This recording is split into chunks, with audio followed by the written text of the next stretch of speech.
नमस्कार दोस्तों, डेट है आज की 21 सितंबर 2021 और स्वागत है आपका एटोरियल डिस्कशन में। 3 इश्यूज आज हम डिटेल से डिस्कस करेंगे।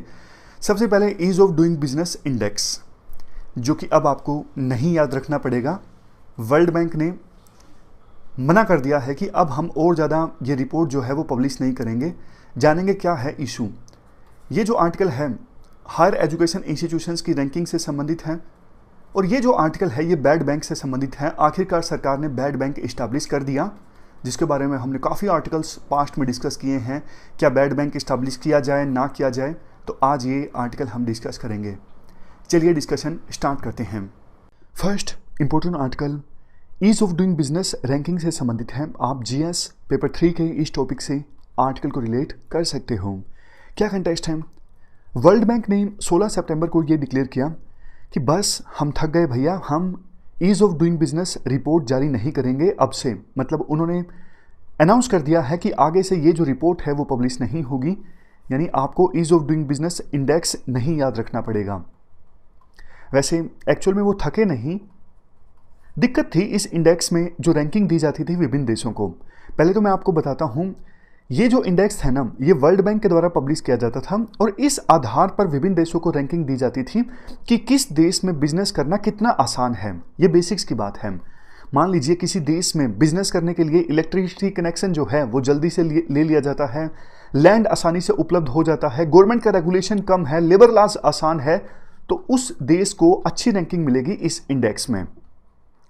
और जहां पे बिजनेस करना मुश्किल, उस देश को खराब रैंकिंग। अब दिक्कत देखो ये थी, एलिगेशंस लगे थे। वर्ल्ड बैंक के उस समय ऑफिशियल थे ये क्रिस्टेलिना जॉर्जिविया, जो अभी आईएमएफ के एमडी हैं। इन पर आरोप लगा था कि इन्होंने पैसे लेकर चाइना का जो डेटा है वो चेंज कर दिया, बदले में चाइना को इस इंडेक्स में अच्छी रैंकिंग मिल गई।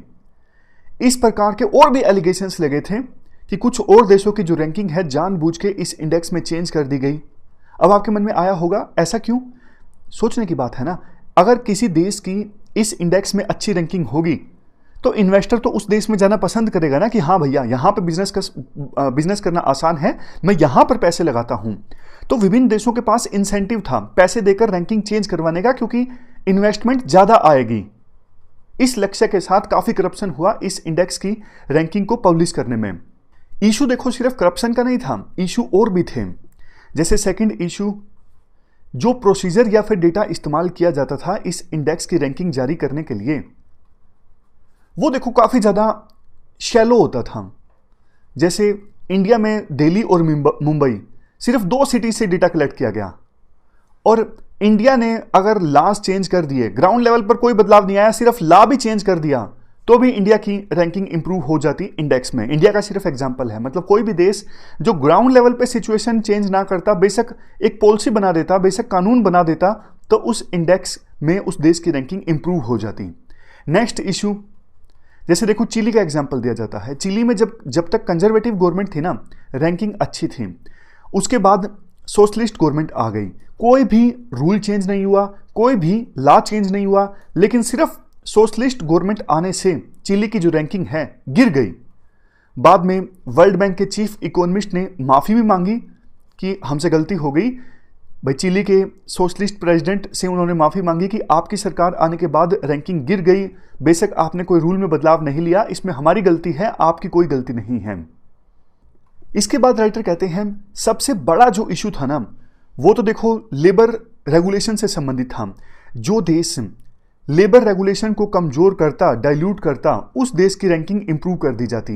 यानी ये जो इंडेक्स था ना, एक प्रकार से फ्री मार्केट इकोनॉमी को पूरी तरह से प्रमोट करता था। इसका असर इंडिया में भी हुआ।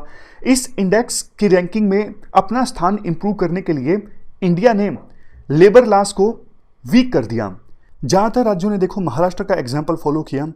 महाराष्ट्र सरकार ने लेबर लॉज को टूथलेस बना दिया, ऑफिशियल लेबर इंस्पेक्शन सिस्टम को डिसमेंटल करके, जिसके तहत एम्प्लॉयर्स जो थे उनके पास आज़ादी थी, वो सेल्फ रेगुलेशन रिपोर्ट खुद ही फाइल कर सकते थे।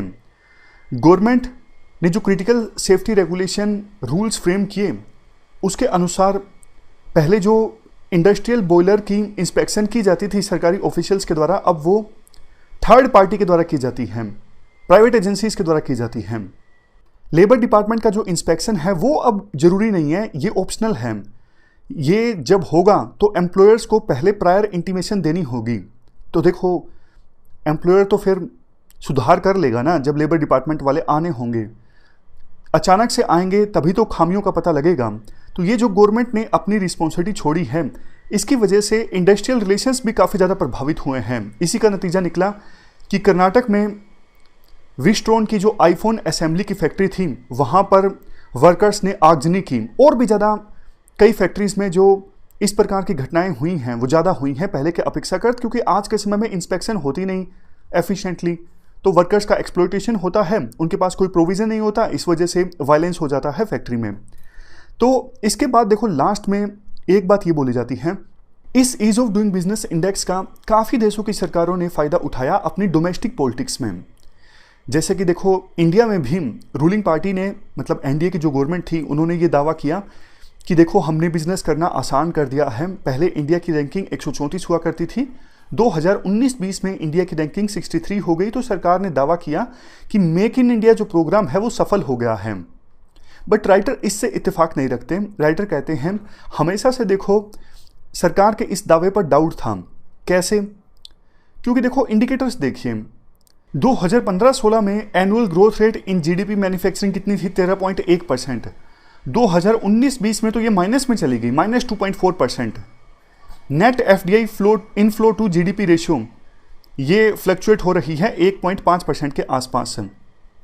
लेकिन fixed investment to GDP ratio ये 2014-15 में 30.1% थी, जो कि 2019-20 में 26.9% हो गई। तो मतलब राइटर ये कहना चाहते हैं अगर इंडिया की रैंकिंग वास्तव में इंप्रूव हुई थी तो फिर इन इंडिकेटर्स में इंडिया खराब परफॉर्म क्यों कर रहा है? बात सिर्फ इंडिया की नहीं है, और भी काफ़ी सारे देशों की सरकारों ने दावा किया था। इवन चाइना ने भी ऐसा ही दावा किया कि देखो हमारा इस इंडेक्स में स्थान काफ़ी अच्छा है, यानी चाइना में बिजनेस करना काफ़ी आसान है। ऐसा दावा करके चाइना ने ज़्यादा इन्वेस्टमेंट अपने देश में अट्रैक्ट करने की कोशिश की। तो इस इंडेक्स के जाने के बाद अब इसके थोड़े बहुत पॉलिटिकल रिपरकशंस भी पड़ेंगे, ये राइटर का मानना है। इसके बाद next article higher education ranking से संबंधित है। आप जीएस पेपर 2 के इस टॉपिक से आर्टिकल को रिलेट कर सकते हो। देखो सबसे पहले तो हम बेसिक्स की बात करते हैं। कंटेक्स्ट देखो अभी फिलहाल ये है, नेशनल इंस्टीट्यूशनल रैंकिंग फ्रेमवर्क के तहत विभिन्न यूनिवर्सिटीज़ को रैंकिंग जारी की गई। देखो ये जो फ्रेमवर्क है ना, ये लॉन्च किया गया था 2015 में मिनिस्ट्री ऑफ एजुकेशन के द्वारा। उस समय नाम हुआ करता था मिनिस्ट्री ऑफ एचआरडी। ये सरकार का पहला प्रयास था हमारे देश में हायर एजुकेशन इंस्टीट्यूशंस को रैंकिंग देने के लिए। और 2018 में तो सभी जो गवर्नमेंट रन एजुकेशनल इंस्टीट्यूशंस है ना, उनको कंपलसरी कर दिया गया था कि आप इस फ्रेमवर्क में पार्टिसिपेट कीजिए, यानी डेटा सौंपिए, ताकि हम आपको रैंकिंग दे सकें। 5 पैरामीटर्स के आधार पर रैंकिंग दी जाती है। नज़र डाल लीजिए, प्री के लिए इंपॉर्टेंट है, मेंस के लिए कोई खास इंपॉर्टेंट है नहीं।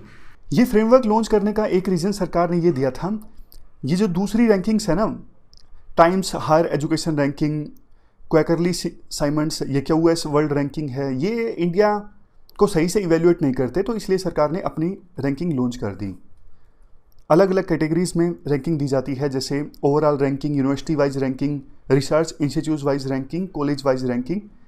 तो ये हमने बेसिक्स की बात कर ली। देखो इस प्रकार से जब रैंकिंग लॉन्च की जाती है ना, तो बहुत फ़ायदे होते हैं। स्टूडेंट्स को फ़ायदा होता है कि कौन सा कॉलेज चूज करना है, किसकी रैंक अच्छी है। फैकल्टी को फ़ायदा होता है, एम्प्लॉयर को फ़ायदा होता है। तो एम्प्लॉयर देखो अच्छे कॉलेज से रिक्रूट करना ज़्यादा पसंद करेगा ना।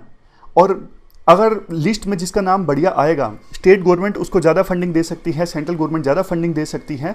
तो रैंकिंग के तो बहुत फ़ायदे होते हैं। आपस में कॉलेजेस में, यूनिवर्सिटीज़ में कंपटीशन भी होता है, और जिसकी रैंक अच्छी आती है सरकार उसको ऑटोनॉमी भी देती है कि भैया आपकी तो रैंक अच्छी है, आप तो खुद अपने मर्जी से कोर्स लॉन्च कर लो, कोई दिक्कत नहीं है, आप अच्छा काम कर रहे हो। इवन सबसे बड़ी बात देखो, रैंकिंग में कॉलेज को ना पता लग जाता है कि हम कौन सी चीज़ में लैग कर रहे हैं। रैंकिंग में बताया भी तो जाता है ना कि इस यूनिवर्सिटी का, इस कॉलेज का रिसर्च में कितना स्कोर है, टीचिंग में कितना स्कोर है। मतलब वो 5 जो पैरामीटर्स जो अभी हमने इग्नोर किए बोल के कि ये प्री के लिए हैं, ये teaching, research and professional practice, in 5 indicators में रैंकिंग जब दी जाती है तो कॉलेज को पता लगता है ना कि कौन से इंडिकेटर में हम पीछे हैं, यहाँ पे हमें सुधार की आवश्यकता है। तो ये सारे फायदे होते हैं। इसके बाद राइटर कहते हैं देखो वैसे तो यूनिवर्सिटीज़ का काम होता है अच्छी क्वालिटी की नॉलेज, स्किल, एप्लीकेशन ओरिएंटेशन, पढ़ाई ये सब करवाना, बट देखो रैंकिंग में एक्सीलेंस प्राप्त करनी है तो रिसर्च, पब्लिकेशन, पेटेंट्स, इनोवेशन, इन चीज़ों पे ध्यान देना बहुत ज़रूरी है, क्योंकि वेरियस जो रैंकिंग्स है ना वो रिसर्च को ज़्यादा वेटेज देती हैं।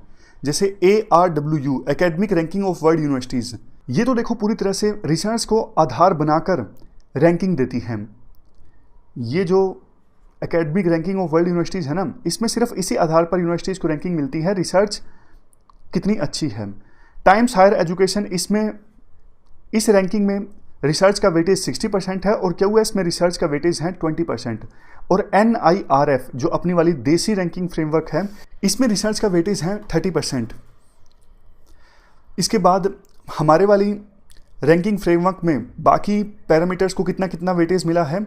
IPR एंड पेटेंट को 15%, footprint of projects and professional practice को 15%, combined metric of quality of publication को 35% और कंबाइंड मैट्रिक ऑफ पब्लिकेशंस को 35%। ये बाकी पैरामीटर्स को वेटेज दिया गया है हमारे वाली देसी रैंकिंग में। अब देखो इसके बाद राइटर कहते हैं जो टॉप 100 यूनिवर्सिटीज़ है ना हमारे वाले NIRF में, इसमें काफ़ी ख़राब ट्रेंड देखने को मिला है। जो टॉप यूनिवर्सिटी है वहाँ पे उस यूनिवर्सिटी की रिसर्च पैरामीटर पर स्कोर कितना है 92.16%, लेकिन जो 10th बेस्ट यूनिवर्सिटी है ना हमारे देश में, उसका रिसर्च पैरामीटर में स्कोर कितना है 60.52%। इतना कम हो गया, सोच के देखो।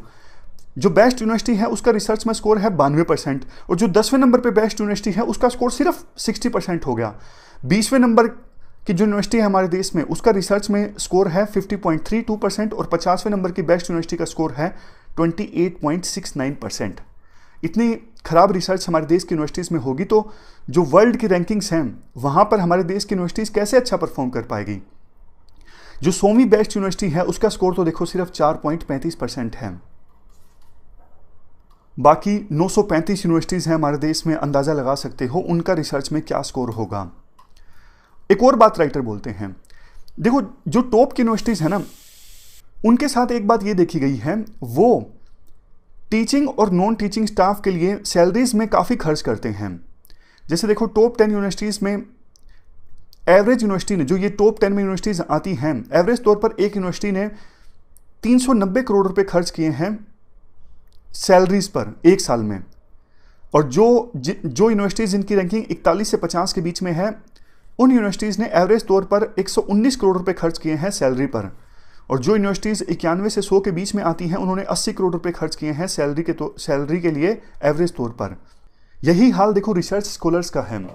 टॉप 10 यूनिवर्सिटीज़ में रिसर्च स्कॉलर्स एवरेज तौर पर मिले 2,06,027, जबकि 41 से 50 जिन यूनिवर्सिटीज़ की रैंकिंग है ना वहाँ पर सिर्फ 1,036 PhD स्टूडेंट्स थे। मतलब जैसे जैसे यूनिवर्सिटीज़ की रैंकिंग नीचे जाती गई वहाँ पे रिसर्च स्कॉलर्स की संख्या भी कम होती गई, वहाँ पर रिसर्च भी खराब होती गई और वहाँ पर टीचिंग और नॉन टीचिंग स्टाफ की सैलरीज के लिए जो खर्चा है वो भी कम होता गया। तो अंत में राइटर कंक्लूजन ये निकालते हैं कि देखो अगर आपको यूनिवर्सिटीज़ की रैंकिंग इंप्रूव करनी है ना, उनको फंड दीजिए। फंड दोगे तभी तो अच्छी फैकल्टी वो हायर कर पाएंगे, तभी उनकी सैलरीज पर वो खर्चा कर पाएंगे। आप फंड्स दोगे तभी तो वहाँ पे रिसर्च अच्छी हो सकेगी। तो इन चीज़ों पे जब ध्यान दोगे ना हमारे देश में यूनिवर्सिटीज़ की रैंकिंग अपने आप इंप्रूव होगी। रिसर्च पर खर्चा करो, इसके अलावा फंड्स एलोकेट करो ताकि अच्छे टीचर्स आ सकें, उनकी सैलरी पर अच्छा खर्च हो। फंड्स दोगे तभी तो रिसर्च स्कॉलर्स ज़्यादा आएंगे, ये राइटर बोलते हैं। चलते हैं आगे। इसके बाद नेक्स्ट आर्टिकल बैड बैंक से संबंधित है।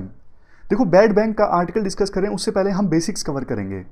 बेसिक्स डिस्कस किए बिना सीधा आर्टिकल डिस्कस करेंगे मज़े नहीं आएंगे, कंसेप्ट आपका क्लियर नहीं होगा। तो पहले आप बैड बैंक के बेसिक्स जान लीजिए, एग्जाम्पल की सहायता से समझते हैं। देखो बैंकों का जो NPA है ना, नॉन परफॉर्मिंग एसेट, वो काफ़ी ज़्यादा बढ़ गया है। नॉन परफॉर्मिंग एसेट मतलब उन्होंने लोन दिया था किसी इंडिविजुअल को, किसी ग्रुप को, लेकिन वो इंडिविजुअल, वो कॉर्पोरेट ग्रुप अब बैंक का लोन वापस नहीं कर पा रहा है। तो जो बैंक लोन देता है ना वो एसेट होती हैं। तो मतलब बैंक का ऐसा एसेट जिसने परफॉर्म करना बंद कर दिया है वो हो गया है नॉन परफॉर्मिंग एसेट।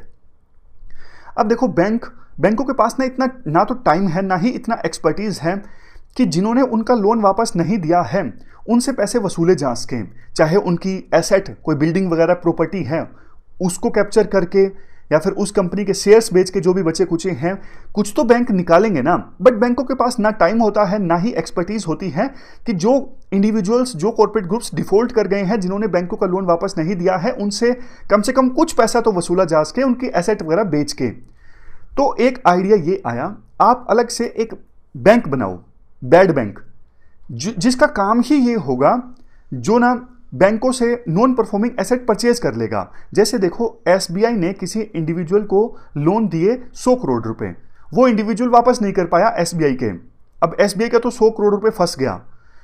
तो ये जो बैड बैंक क्या करेगा, बैड बैंक एसबीआई को बोलेगा 100 करोड़ के बजाय हम आपको ना 60 करोड़ देंगे।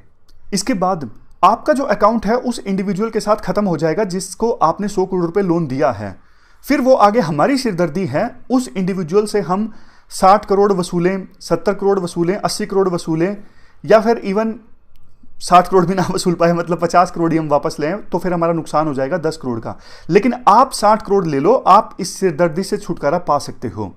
ये कंसेप्ट है पूरा। मतलब बैड बैंक जो है वो बैंकों से नॉन परफॉर्मिंग एसेट परचेज कर लेगा कुछ पैसे देके। एक और एग्जांपल देख लीजिए, एचडीएफसी ने किसी कंपनी को 50 करोड़ रुपए लोन दिए, नहीं मिल पा रहे हैं, तो बैड बैंक एचडीएफसी को बोलेगा कि 30 करोड़ हमसे ले लीजिए, ले लो आप, और उस कंपनी का अकाउंट क्लोज कर दो। फिर हमारे ऊपर है ये, हम उस कंपनी से कितना पैसा वसूल सकते हैं उसकी एसेट बेच के। तो ये पूरा बैड बैंक का कंसेप्ट है। मतलब कि बैड जो लोन्स है वो परचेज कर लेगा ये बैड बैंक, उसी से ये नाम आता है।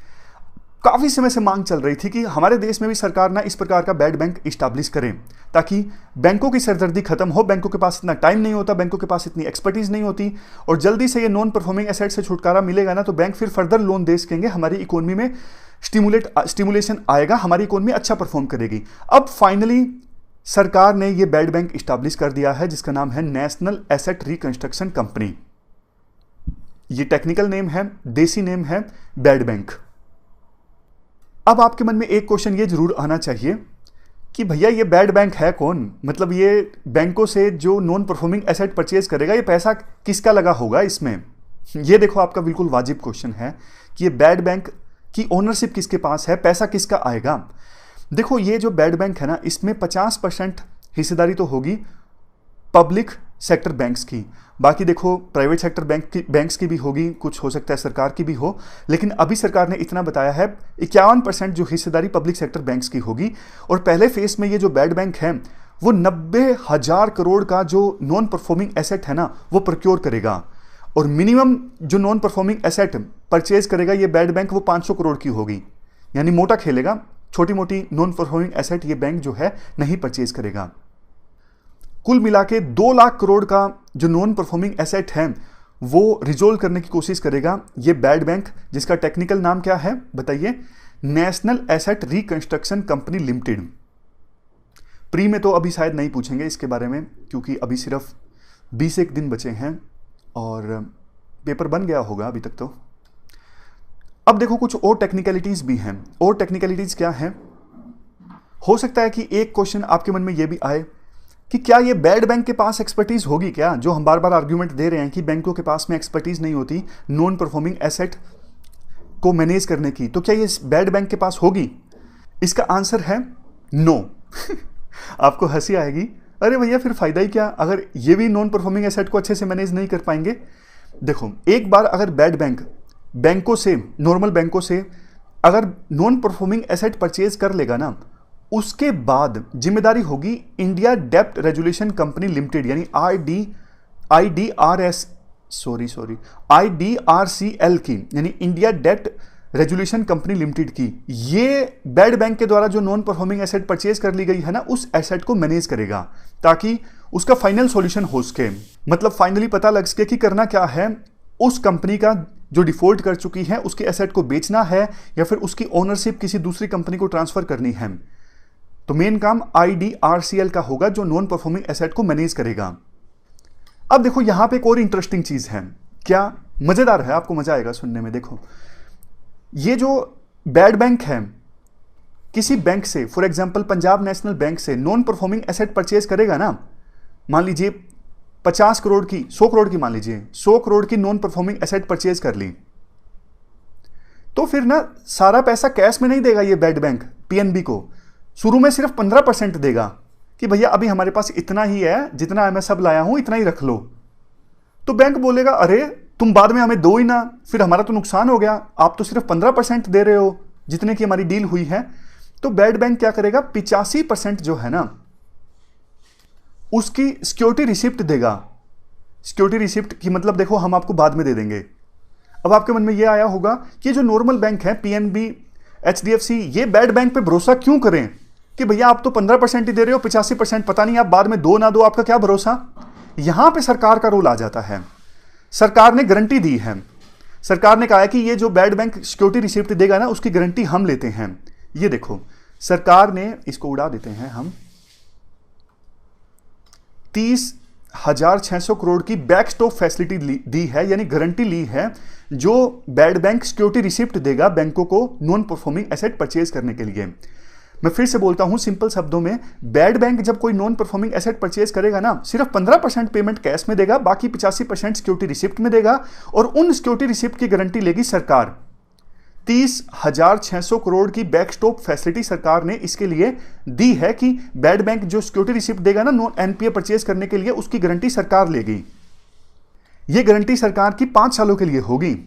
लेकिन देखो आर्टिकल में एक दो चीजें यह बोली जाती हैं कि रघुराम राजन जो पहले आरबीआई के गवर्नर थे, उन्होंने ये कहा था कि बैड बैंक का आइडिया जो है वो काम नहीं करेगा, जो already asset reconstruction private companies है ना उन्हीं को स्ट्रेंथन किया जाए, क्योंकि सरकार ने सिर्फ एक लेयर और बना दी।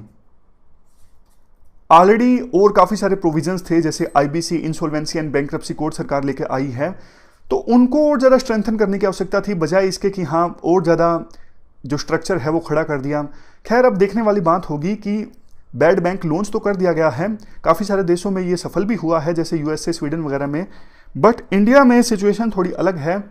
तो इम्प्लीमेंटेशन पे डिपेंड करता है ये बैड बैंक का जो आइडिया है वो कितना सफल होगा, बैंकों की एनपीए की जो प्रॉब्लम है वो कितनी ज़्यादा सोल्व होगी। हमारी आज की इस डिस्कशन में इतना ही है। Thank you very much for discussion.